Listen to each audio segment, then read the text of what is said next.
Hello! I'm super excited to start this course with you, but as always, before we do, we need to see where we're starting and where we're ending up so we have a clear path to succeeding. So let's see what this course will look like for you. We're first going to start off with creating our hacking lab.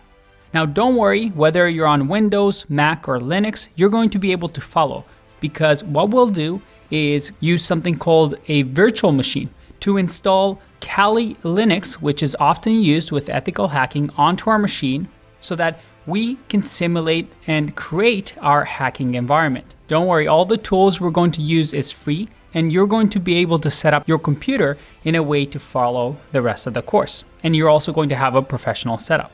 We're also going to cover some basics on hacking, some fundamentals and principles that's going to set us up for success later on in the course.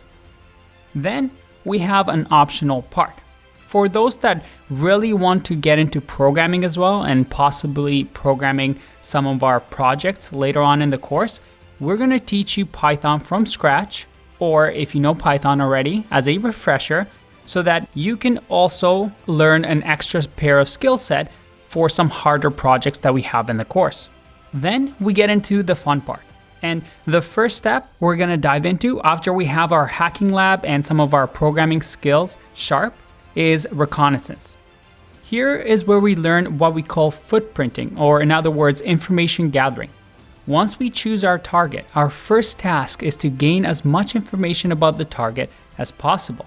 We're going to talk about IP addresses, about the Whois tool, the WhatWeb stealth scan, finding usernames, building an email scraper tool, and other tools available to us to gather as much information as possible.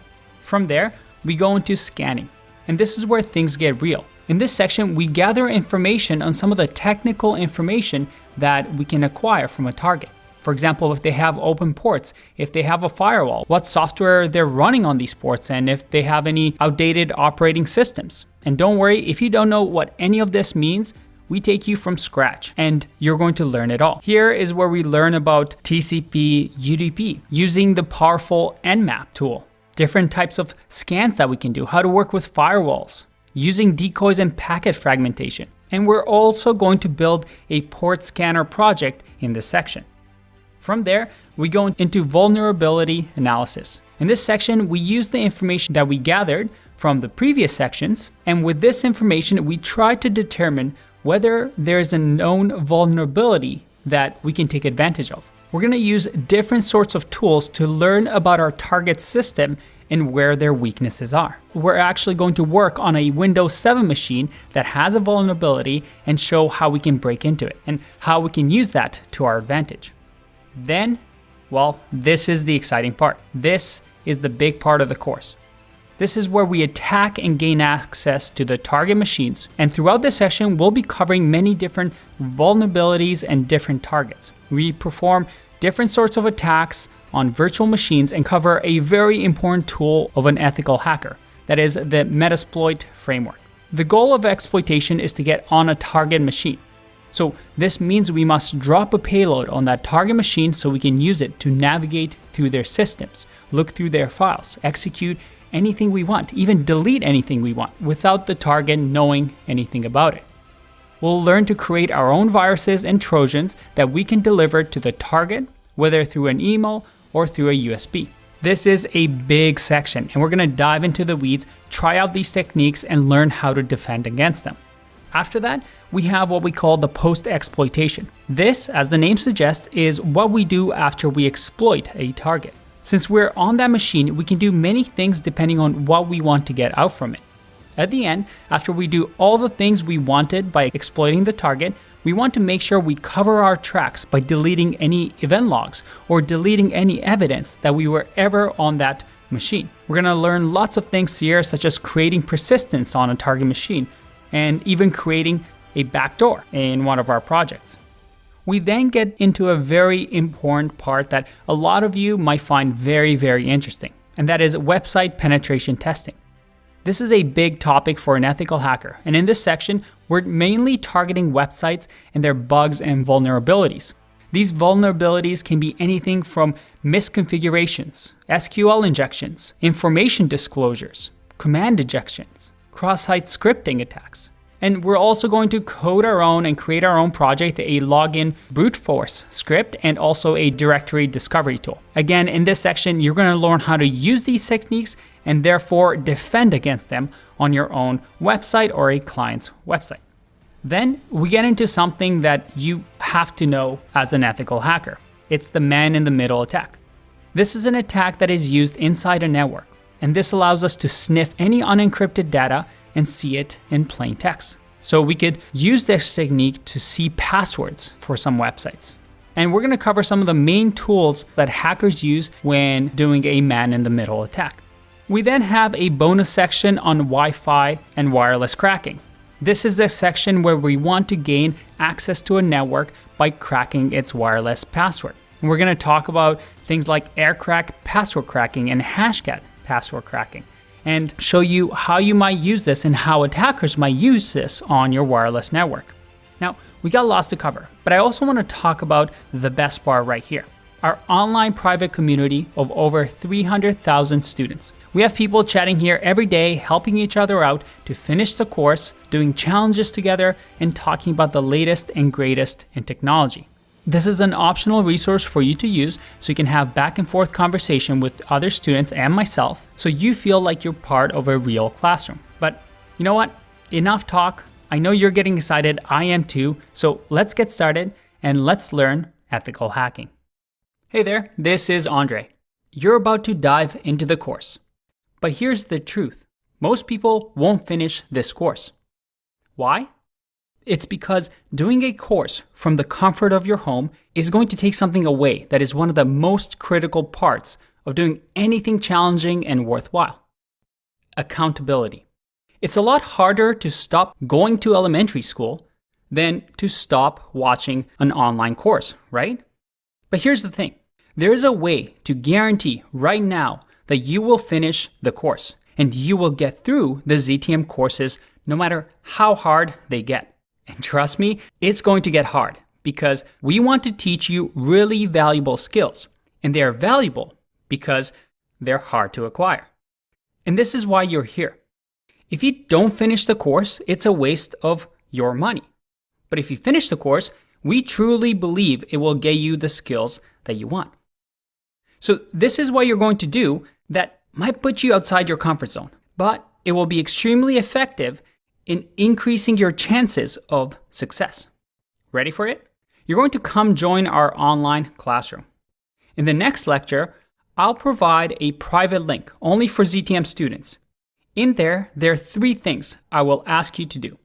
1 is to introduce yourself to the community. You can share as little or as much as you want about yourself. I'm going to finish X course by this date, and put that date in your calendar too. Number 2, go to Accountability Buddy's channel. Oh, that's a mouthful. And find someone who is starting a ZTM course right now at the same time. It doesn't have to be the same course, and you can have multiple partners. You're going to make sure that you each finish the course and the goals you set out to do. Finally, number 3, hang out in the general chat and talk about anything that you want. You will also have course-specific channels that you can chat in. You want to be surrounded by other learners like you to stay motivated and being part of a class. Now in here, we're also going to have virtual hangout sessions with myself, other ZTM instructors, and students. I recommend having the Discord server open as you go through the course and as you are learning. Now, I'm not saying this to sell you something. This is simply a fact of learning. When you learn in a group, when you surround yourself with other learners, when you have accountability, you are more likely to succeed. It's a fact. Finally, throughout the course, as you encounter problems or challenges, don't give up. Come back to our Discord server and ask questions and get help. But most importantly, as you start to learn and grow your skills, come here and help out other students. Teaching and helping others is one of the best ways to retain the information you just learned. If you create this routine around your learning, opening up Discord, start watching the lessons, surround yourself with others that have similar goals to you, you will have the accountability and the support system to finish the course. I promise you. Oh, and another fun bit, When you finish the course, you post your certificate in the alumni channel to become an alumni. And then who knows, the people that really are stars of the community become star mentors. Ooh. Now, this all may sound silly. You may say that you don't need anybody. But trust me, we've been doing this for many years, and there is this consistent trend of those that finish the course, get hired, and find success in their careers. You have to do the things that are uncomfortable sometimes to succeed. So that's it. See you in the next lecture and see you in our community. Welcome to the Complete Ethical Hacking course.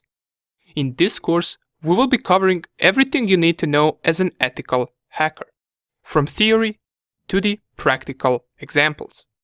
We will start with basics first, and the further we go in the course, the more intermediate and advanced stuff we will cover.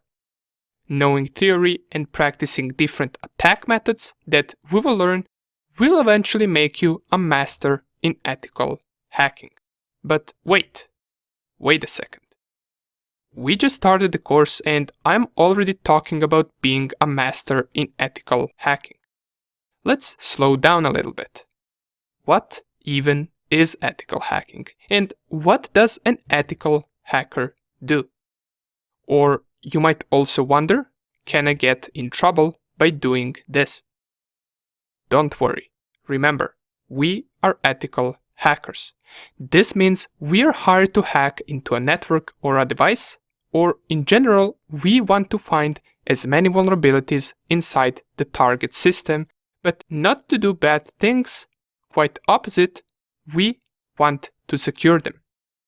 An ethical hacker who is hired to find as many vulnerabilities in a certain system is also known as a white hat hacker. Now, I mentioned the word system quite a few times by now. What do I mean by finding vulnerabilities in a system? Well, system can be anything. It can be a network of multiple computers, or it could be just one single computer. It could also be some company's server that they keep their important data on.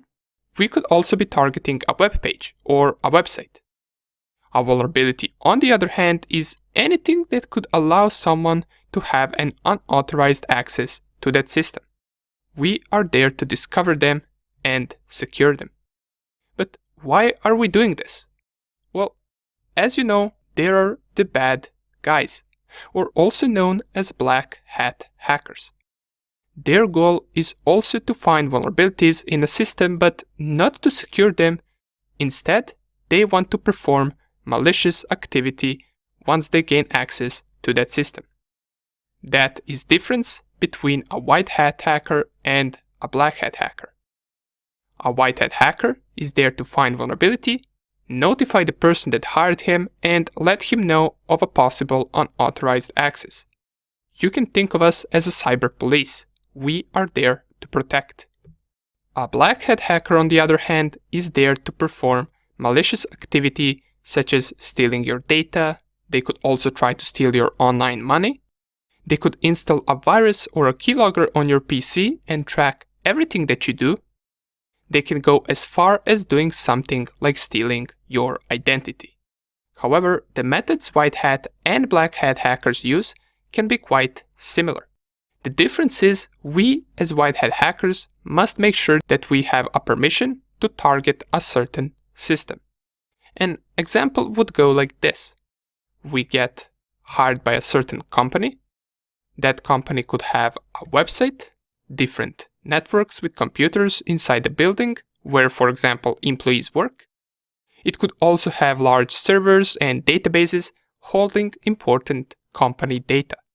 And as we already know, our goal is to make sure that data is secured from cyber attacks, that also employees and their machines are also in a secure network, and that website doesn't have any bugs that could present a threat to that company. How do we do all of this? Well, we do it by attacking the company. We act as a black hat hacker would, but with a different goal. Okay, but here we come to another problem. You might be wondering, well, how am I going to learn this? Or how am I going to practice this? I just said that we need a permission to attack any system, right? Well, don't worry. We will simulate all of these targets with the help of our home devices, and also with the help of virtual machines. It will be exactly the same, just this way you won't be breaking any law while you practice, since the targets that you will attack will be yours. Okay, more about virtual machines later. Right now I want to give you a small challenge. One of the biggest online cyber attacks is something called phishing. In most cases, phishing is an act of black hat hackers tricking you into entering some of your private data, such as usernames and passwords, into a web page that isn't to be trusted. This is one of the ways how they steal online accounts. Let me show you. Here I have two Twitter login pages. One of these two that you can see right here is a fake login page, and the other one is real. Let's take a quick look at them. So let's take a look at the first one. Here it is. And if we take a look at the second one, they appear to be exactly the same, right? Have you figured out which one is real and which one is fake? The first one that we saw is the fake login page, while the second one right here is real one. Let's mention some of the obvious reasons why this page right here that you're looking at is a fake login page that can be used to steal your account. Even though they are identical at first glance, if we take a closer look, we can see it doesn't really have twitter.com as the website name. Instead, we have some random IP address in our search tab, and this is the biggest indication that this page is indeed a fake page and that you shouldn't enter any private information here. The original page should be twitter.com. Another thing we can notice is that next to the website name, on a real page, we have this green lock right here. And this green lock indicates that this is an HTTPS page, or in other words, it is secured, as it says right here, secure connection. Usually phishing websites won't be HTTPS and they won't have this green lock right here. However, this too can be forged in a more advanced phishing attack. And just to compare, our fake login page doesn't have this green lock. If we click right here, it says connection is not secure. And even though many of you probably knew these things already, if you were in a hurry and you got redirected to this fake login page, you could potentially enter your password here, and little do you know, in just a few seconds, your account has been compromised and stolen by the bad guys, since the information that you enter right here on this page gets sent to them and not to twitter.com. But don't worry if you aren't familiar with these type of attacks. Throughout the course, we will learn not only how to secure ourselves from these attacks and how these attacks work, but also we will learn how to perform the attacks themselves. And by the way, we also have a Discord channel where we answer your questions, so if you haven't already, feel free to come and join us in Discord, since that is where we notify everyone about any new course updates that will come out, and that is also where you can reach out to us in case you run into any problem during the course. Nonetheless, I welcome you once again, and let's get straight into the course.